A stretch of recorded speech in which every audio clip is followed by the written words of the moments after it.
अजीत ने एक नजर उस प्रोस्टिट्यूट बुनसर को ऊपर से नीचे तक देखा। वह वाकई बहुत खूबसूरत थी। औसतन थाई लड़कियों से लंबी, वह अमेरिकी या पश्चिमी देश की लग रही थी। अजीत को उसके साथ बिताई रात भूले नहीं भूलती थी। अजीत छत्रपति शिवाजी टर्मिनल, मुंबई से कोलकाता मेल ट्रेन से पत्नी के साथ धनबाद जा रहा था।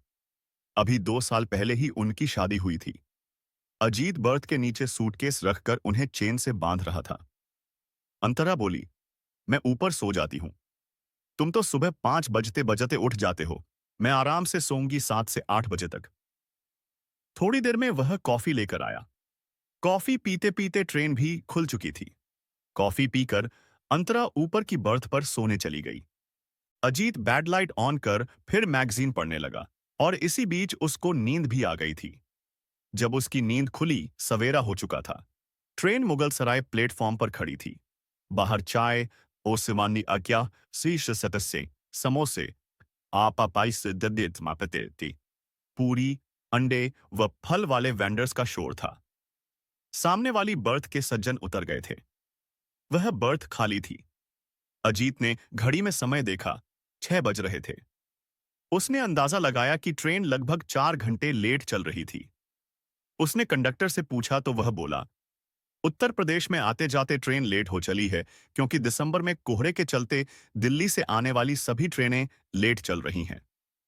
तभी उसने देखा कि एक लड़की दौड़ी दौड़ी आई और उसी कोच में घुसी।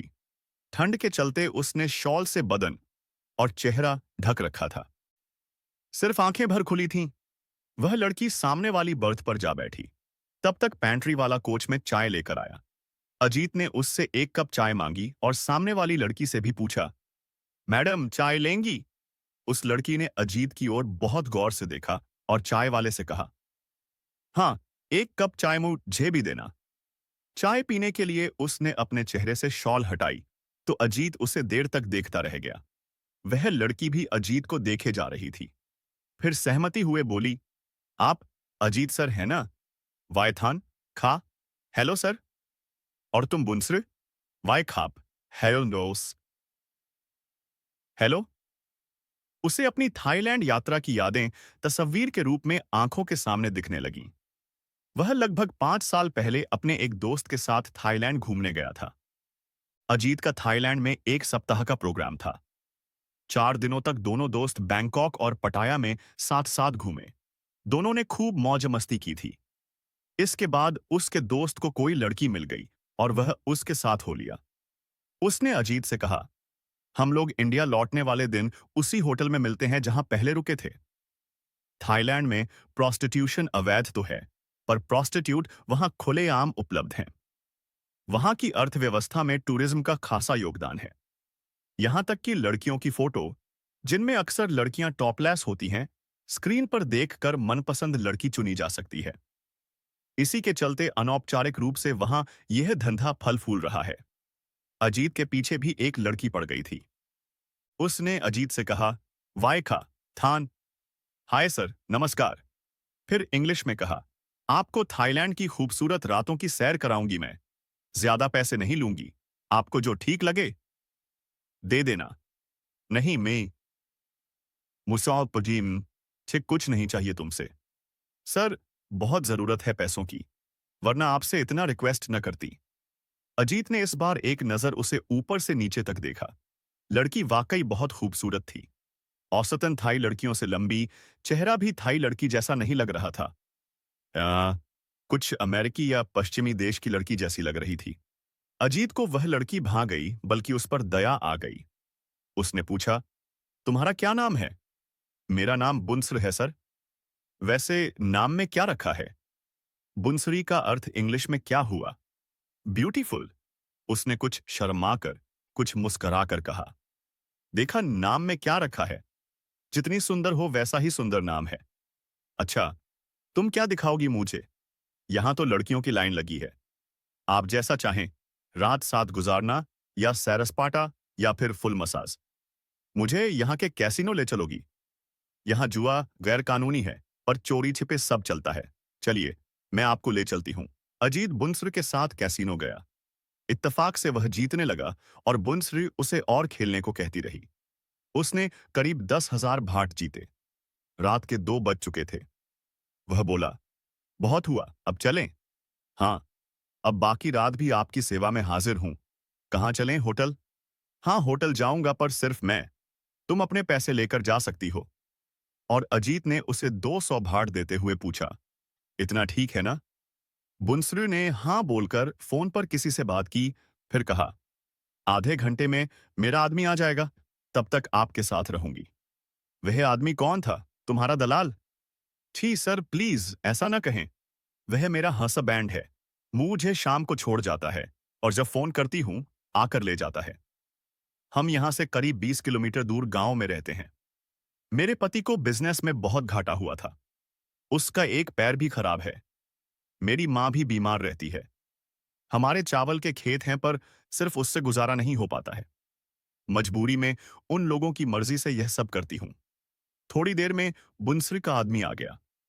उसने बुनसरी से कुछ कहा और बुनसरी ने अजीत से कहा, आपका शुक्रिया अदा कर रहा है।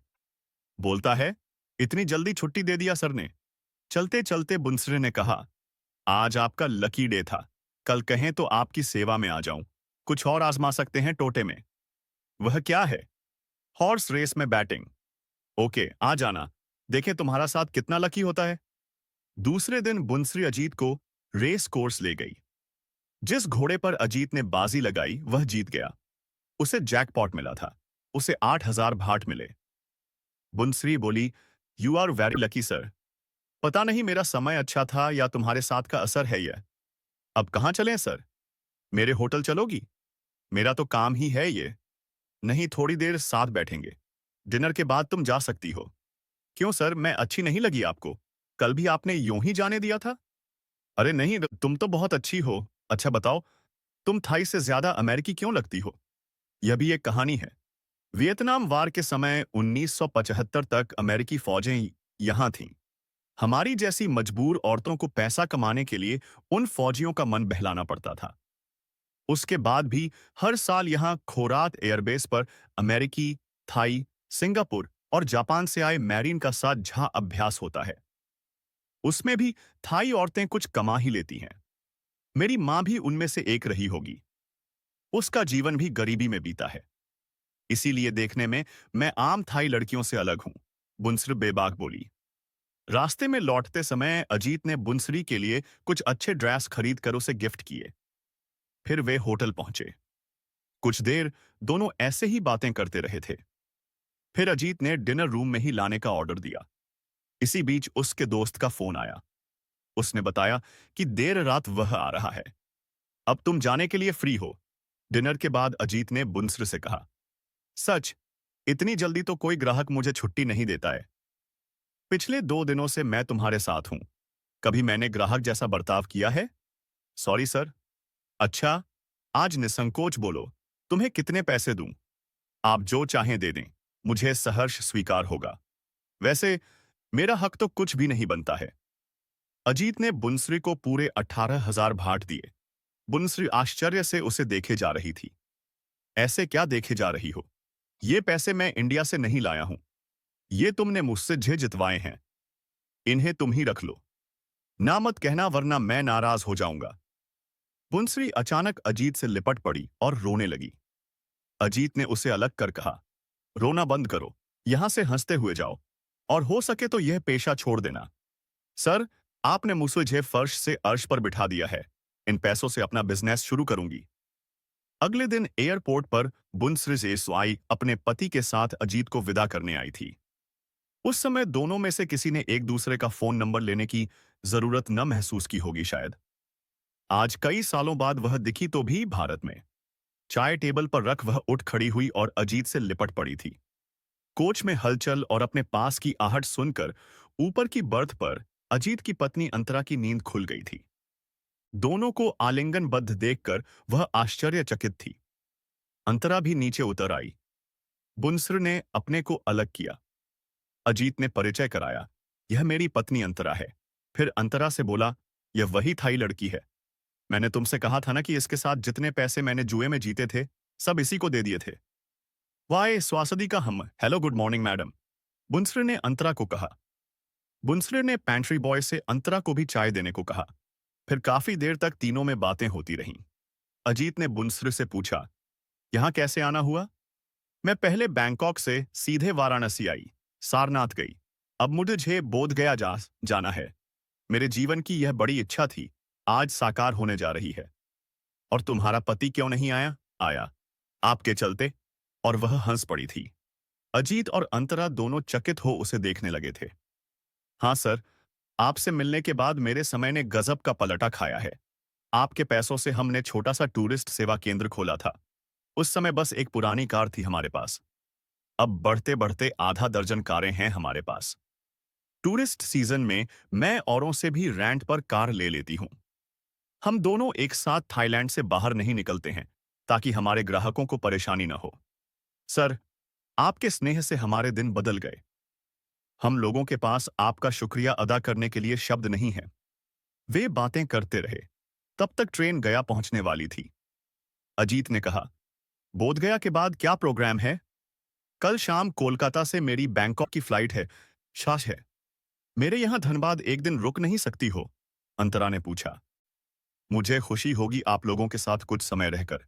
अगली बार कोशिश करूंगी। पर आप लोग एक बार बैंकॉक जरूर जाएं। और सर, इस बार आपको थाईलैंड कंबोडिया बॉर्डर लेकर चलूंगी। क्यों? वहां अच्छे कैसिनोज हैं। विदेशियों के लिए गैम्बलिंग लीगल है। शायद इस बार फिर लक साथ दे और आप ढेर सारा पैसा जीतें। पर इस बार उसमें मेरा भी हिस्सा होगा, अंतरा बोली। सभी एक साथ हंस पड़े थे। ट्रेन गया प्लेटफॉर्म पर थी। बुनसरी अपना सामान लेकर उतर पड़ी। अजीत और अंतरा दोनों कोच के दरवाजे पर खड़े थे। अंतरा बोली, सुनो, गया में किसी पर आंख मूंद कर भरोसा न करना। प्लेटफॉर्म पर ही टूरिज्म डिपार्टमेंट का बूथ है। वे लोग तुम्हारी मदद कर सकते हैं। Okay, thanks. मैं आपकी बात का ख्याल रखूंगी। आप लोग थाईलैंड जरूर आना। Bye bye. 5 मिनट में ट्रेन खुल पड़ी। बुनस्र गीली आंखों से हाथ हिलाकर अजीत और अंतरा को विदा कर रही थी। जब तक आखिरी डब्बा आंखों से ओझल नहीं हुआ, वह हाथ हिलाती रही। फिर अपनी शॉल से ही गीली आंखों को पोंछती हुई गेट की ओर चल पड़ी थी।